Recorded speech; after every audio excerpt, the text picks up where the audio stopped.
محترم ناظرین، السلام علیکم ورحمۃ اللہ وبرکاتہ۔ آج آپ کے سامنے پہلے انسان اور پہلے نبی حضرت آدم علیہ السلام کی تخلیق اور ان کی زندگی کے ابتدائی واقعات کا وہ ایمان افروز تذکرہ پیش کر رہا ہوں جو قرآن مجید میں بیان ہوا ہے۔ یہ قصہ نہ صرف انسانیت کے آغاز کی داستان ہے بلکہ اس میں ہمارے لیے ایک گہرا سبق موجود ہے۔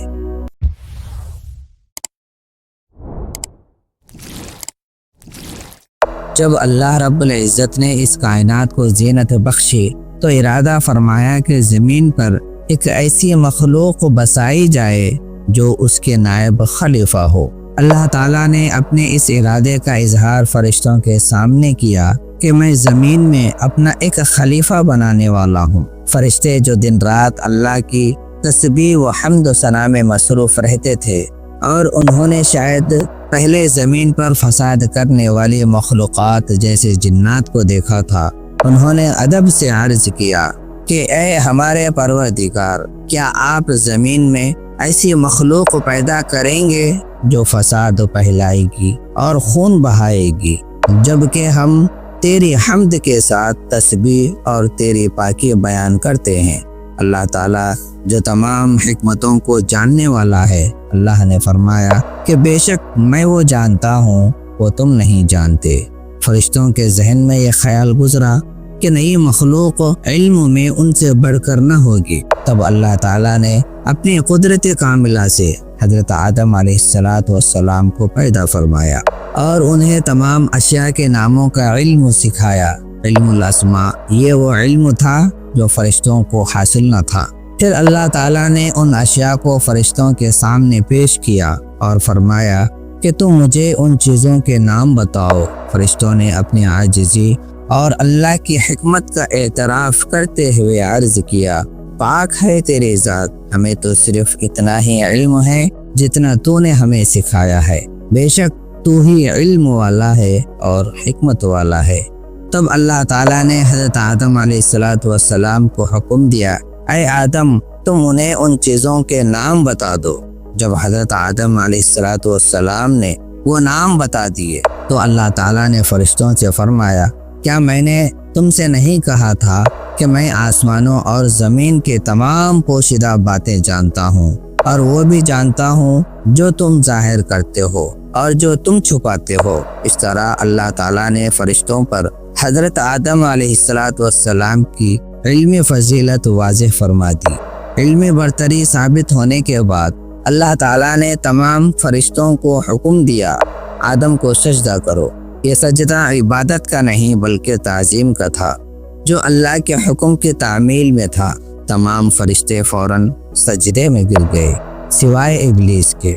ابلیس فرشتوں میں شامل تھا اگرچہ وہ جنات میں سے تھا اور اسے بھی یہ حکم دیا گیا تھا۔ اس نے تکبر کیا اور حکم ماننے پر انکار کر دیا۔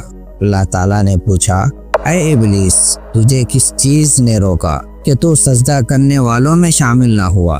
تو ابلیس نے اپنے غرور اور حسد کا اظہار کرتے ہوئے جواب دیا کہ میں اس سے بہتر ہوں، تو نے مجھے آگ سے پیدا کیا اور اسے مٹی سے پیدا کیا۔ اس نافرمانی اور تکبر کی سزا میں اللہ تعالیٰ نے فرمایا، یہاں جنت سے نکل جا اور تو مردود اور لعنتی ہے اور قیامت کے دن تک تجھ پر لعنت رہے گی۔ اور ابلیس نے اپنی مہلت مانگی، اے میرے رب مجھے اس دن تک مہلت دے جب لوگ دوبارہ زمین سے اٹھائے جائیں گے۔ اللہ تعالیٰ نے فرمایا، جا تجھے مہلت دی گئی۔ مہلت ملنے پر شکر گزار ہونے کے بجائے ابلیس نے انسانوں کو گمراہ کرنے کا چیلنج دیا۔ ابلیس نے کہا کہ میں تیرے سیدھے راستے پر انسانوں کو گمراہ کرنے کے لیے ضرور بیٹھوں گا۔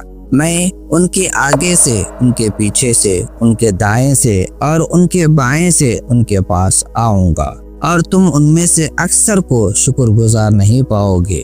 اللہ تعالیٰ نے فرمایا، یہاں سے ذلیل و خوار ہو کر نکل جا، ان میں سے جو بھی تیری پیروی کرے گا میں تم سب سے جہنم کو ضرور بھر دوں گا، لیکن یاد رکھ میرے مخلص بندوں پر تیرا کوئی زور نہیں چلے گا۔ اللہ تعالیٰ نے حضرت آدم علیہ السلام کو جنت میں ٹھہرایا۔ آدم علیہ السلام کی تنہائی اور انسیت کے لیے اللہ تعالیٰ نے انہی کے فصلے سے حضرت حوا علیہ السلام کو پیدا فرمایا۔ اللہ تعالیٰ نے ان دونوں کو جنت کے تمام نعمتوں سے لطف اندوز ہونے کی اجازت دی، مگر ایک خاص درخت کے قریب جانے سے منع فرما دیا۔ اے آدم، تم اور تمہاری بیوی جنت میں رہو اور جہاں سے چاہو پھل کھاؤ، مگر اس درخت کے قریب نہ جانا، ورنہ تم دونوں اپنا نقصان کرنے والوں میں سے ہو جاؤ گے۔ شیطان جو انسان کا اصلی دشمن ہے، انہیں بہکانے کا موقع تلاش کر رہا تھا۔ اس نے حضرت آدم و حوا علیہ السلام کے دلوں میں وسوسہ ڈالا۔ اس نے جھوٹی قسمیں کھا کر انہیں یقین دلایا کہ ان کا خیر خواہ ہے، اور کہا تمہارے رب نے تمہیں اس درخت سے صرف اس لیے روکا ہے کہ کہیں تم فرشتے نہ بن جاؤ یا ہمیشہ زندہ رہنے والوں میں سے نہ ہو جاؤ۔ آخر کار شیطان انہیں دھوکہ دینے میں کامیاب ہو گیا۔ جب انہوں نے اس درخت کے پھل کو چکھ لیا تو ان کے سطر یعنی جسم کا وہ حصہ جن کا چھپانا ضروری ہے ایک دوسرے پر ظاہر ہو گئے، اور وہ جنت کے پتوں سے اپنے جسم کو ڈھانپنے لگے۔ اللہ تعالیٰ نے انہیں پکارا، کیا میں نے تم دونوں کو اس درخت سے منع نہیں کیا تھا اور تم سے یہ نہیں کہا تھا کہ شیطان تمہارا کھلا دشمن ہے؟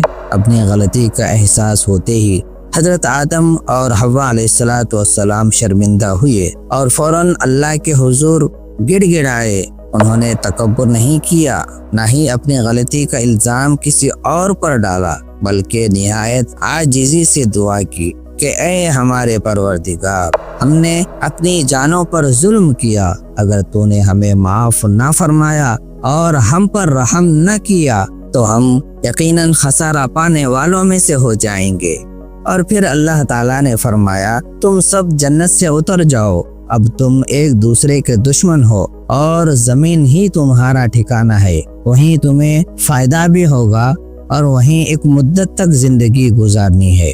جب حضرت آدم علیہ السلام دنیا میں آئے تو انہوں نے 40 سال تک اللہ سے معافی مانگی، پھر اللہ نے ان پر رحم فرمایا اور ان کی توبہ قبول فرمائی۔ اللہ تعالیٰ نے یہ بھی واضح فرما دیا کہ اگر میری طرف سے تمہارے پاس کوئی ہدایت آئے تو جو میری ہدایت کی پیروی کرے گا ان پر نہ کوئی خوف ہوگا اور وہ نہ غمگین ہوں گے، اور جو لوگ کفر کریں گے اور ہماری آیتوں کو جھٹلائیں گے وہی لوگ دوزخ والے ہیں اور اس میں ہمیشہ رہیں گے۔ حضرت آدم و حوا علیہ السلام زمین پر تشریف لائے اور انہی سے نسل انسانی کا سلسلہ شروع ہوا۔ روایت کے مطابق حضرت آدم علیہ السلام نے طویل عمر پائی، تقریباً 900 سال یا اس سے زائد، اور پھر وفات پائے۔ محترم ناظرین، اس قصے سے ہمیں یہ سبق حاصل ہوتا ہے کہ اللہ تعالیٰ نے انسان کو علم کی بنیاد پر فرشتوں پر فضیلت عطا فرمائی۔ علم حاصل کرنا اور اس پر عمل کرنا انسانیت کی عظمت کا ذریعہ ہے۔ ابلیس نے تکبر کیا اور ہمیشہ کے لیے مردود ہو گیا۔ تکبر اللہ کو ناپسند ہے اور یہ انسان کی ہلاکت کا باعث بنتا ہے۔ شیطان انسان کا کھلا دشمن ہے اور قیامت تک اسے گمراہ کرنے کی کوشش کرتا رہے گا۔ ہمیں اس کے وسوسوں سے ہمیشہ ہوشیار رہنا چاہیے۔ انسان خطا کا پتلا ہے۔ جب حضرت آدم علیہ السلام سے غلطی ہوئی تو انہوں نے فوراً اپنی غلطی تسلیم کی، اللہ سے معافی مانگی اور توبہ کی۔ یہی مومن کا شہوہ ہے۔ غلطی پر اصرار کرنا یا تکبر کرنا شیطانی راستہ ہے۔ اللہ تعالیٰ بہت بخشنے والا اور رحم کرنے والا ہے۔ جو بندہ سچے دل سے توبہ کرتا ہے تو اللہ اسے معاف فرما دیتا ہے۔ دنیا کی زندگی ایک امتحان ہے، کامیابی صرف اللہ کی بھیجی ہوئی ہدایت قرآن و سنت کی پیروی میں ہے۔ تو محترم ناظرین، یہ تھا حضرت آدم علیہ السلام کا وہ عظیم واقعہ جو ہمیں اپنی حقیقت، اپنے دشمن، اپنی کمزوری اور اپنے رب کی رحمت کی پہچان کراتا ہے۔ اللہ ہمیں اس واقعے سے سبق حاصل کرنے اور سیدھے راستے پر چلنے کی توفیق عطا فرمائے۔ آمین یا رب العالمین۔